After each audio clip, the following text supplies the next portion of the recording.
And so instead of choosing, you wait. You sit there 5 minutes, 10 minutes, 30 minutes, an hour. Eventually, it's dark. The irony isn't that you chose the wrong road. The irony is you never went anywhere because you didn't choose. Welcome to the Bounce Back Black Woman podcast. I'm Dell, coach, author, mom, and your sister along this journey of healing, growth, resilience, and living more intentionally. As Black women, we know all too well that life can break our hearts in more ways than one. But here in this space, we heal, grow, rebuild, and bounce back together. Because it's not just you. It's not just me. It's us. Hey there, my friend, and welcome back to Bounce Back Black Woman. Today's episode is a little bittersweet for me because we're wrapping up our Sometimes series. And for so many reasons, I have loved this series. Over the last several weeks, we've talked about some pretty incredibly honest realities. Sometimes we just don't like our lives. Sometimes we don't feel pretty enough, or worthy enough, or successful enough. Sometimes it just isn't that serious. And this past episode, we gathered around the kitchen table and talked about what it feels like when our bodies begin to betray us. Every one of those conversations was different, and they weren't really meant to build on one another. They were simply reminders that life has seasons to it. Some beautiful, some heartbreaking, some confusing, some exhausting. And that's because life isn't lived in the always. Life is truly lived in the sometimes. And today, I want to leave you with one final thought before we close this chapter together. And that thought is this: sometimes one decision changes everything. Can I paint a picture for you? Imagine that you're driving somewhere that you've never been before. Maybe it's getting late. Maybe it's just a 2-lane road away from the city lights. Maybe you're already running behind schedule. And then you come to an intersection. One road goes left. One road goes right. Neither one of them has some big giant flashing sign that says, "This is absolutely the correct way." And so what do? You stop. You think. You wonder. You second guess yourself. You start asking questions like, what if I choose the wrong road? How long is it going to take me to get back to the right spot? What if I have to turn around? All of the what ifs. And so instead of choosing, you wait. You sit there 5 minutes, 10 minutes, 30 minutes, an hour. Eventually, it's dark. The irony isn't that you chose the wrong road. The irony is you never went anywhere because you didn't choose. And I wonder how many of us are living our lives exactly like that made-up scenario. Not because we don't care, not because we're not smart, not because we haven't prayed about it, but because we are sitting at a crossroads. And so life just keeps moving while we remain parked. Now, here's something that I've learned over the years. Most of us already know the crossroads that we're standing at. It probably came to your mind even before I asked. Maybe it's a relationship. Maybe it's your career. Maybe it's your health, physical or mental. Maybe it's a conversation that you've needed to have. Maybe it's finally forgiving someone. Maybe it's finally forgiving yourself. I don't know.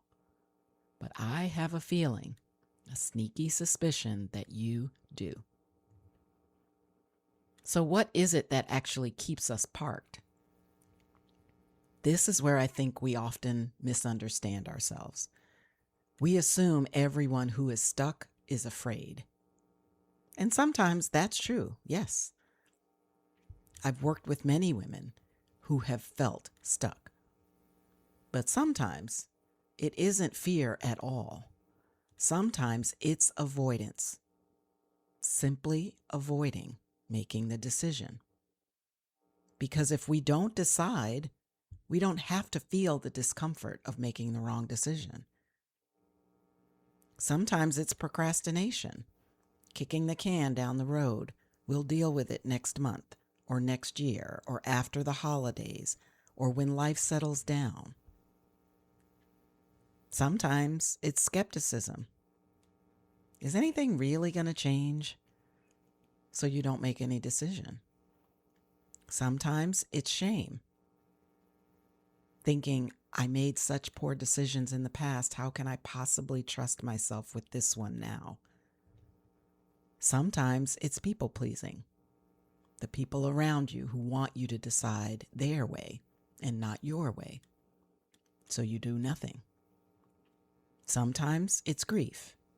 Sometimes it's exhaustion. Sometimes it's simply hoping that someone else or time will decide for us. Lots of different reasons, but always the same result. We stay parked. Can I tell you one of the biggest lies that I've believed in the past, and maybe you have too? It's that confidence comes before the decision. Things and thoughts like, I'll know when I'm ready. I'll feel peace first. I'll become confident, and then I'll move. Has that actually been true in your life? Because I know it's been true in the past for me.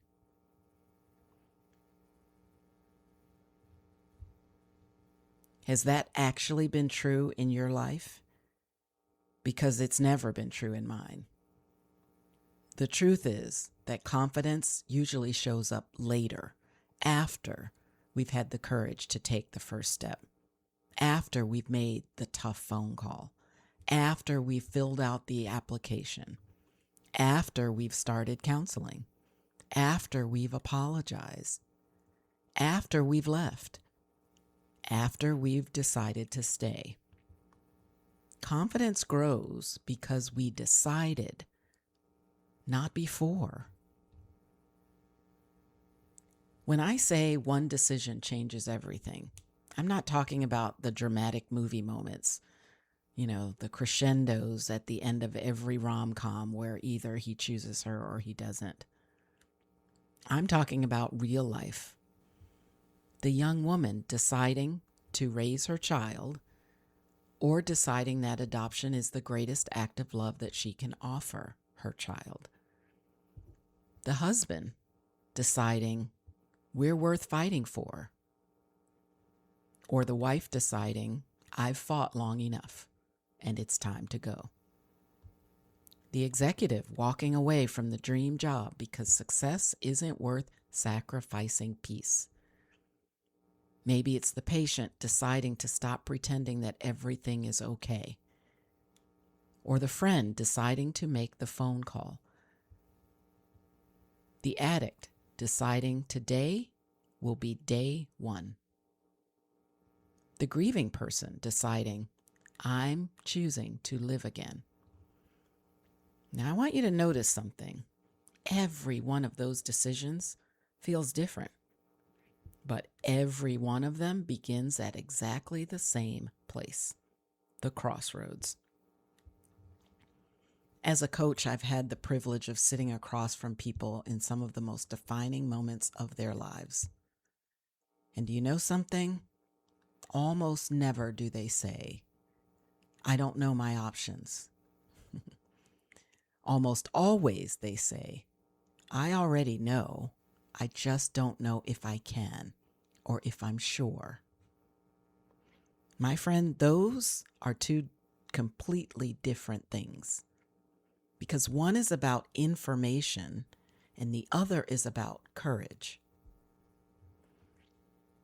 As I was preparing for today's episode, I kept looking over at a book that's been sitting on my bookshelf for years. Maybe you've read it or at least heard of it. It's a book by John Ortberg, and it's called If You Want to Walk on Water, You've Got to Get Out of the Boat. I remember the first time that I read that title, and I thought, well, that pretty much says it all. And I was not disappointed with the contents of that book. It was actually life-changing for me.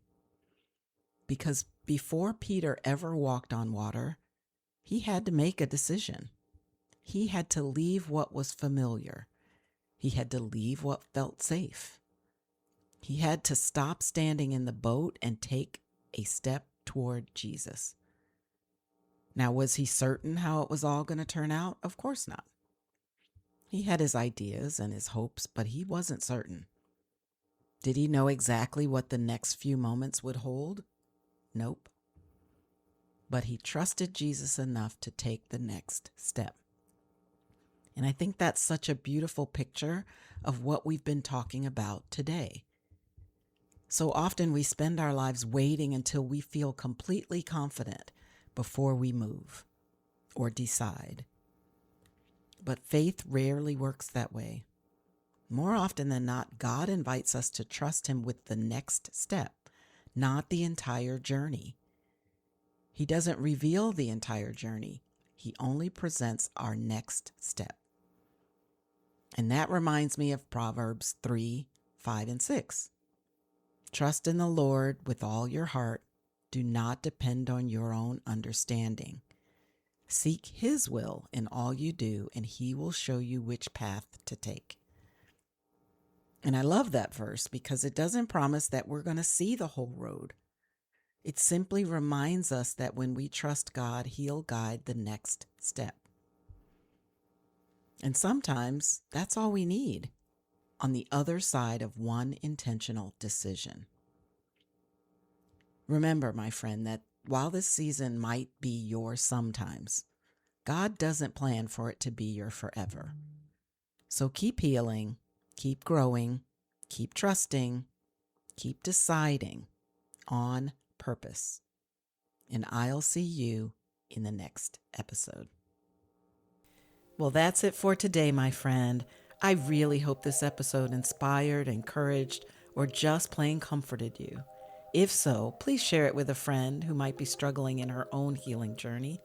And if you take a moment to leave a quick review on Apple Podcasts, you'll help other women find encouragement through their heartbreak. Remember that God is holding your hand along this journey. And guess what? I'm holding the other.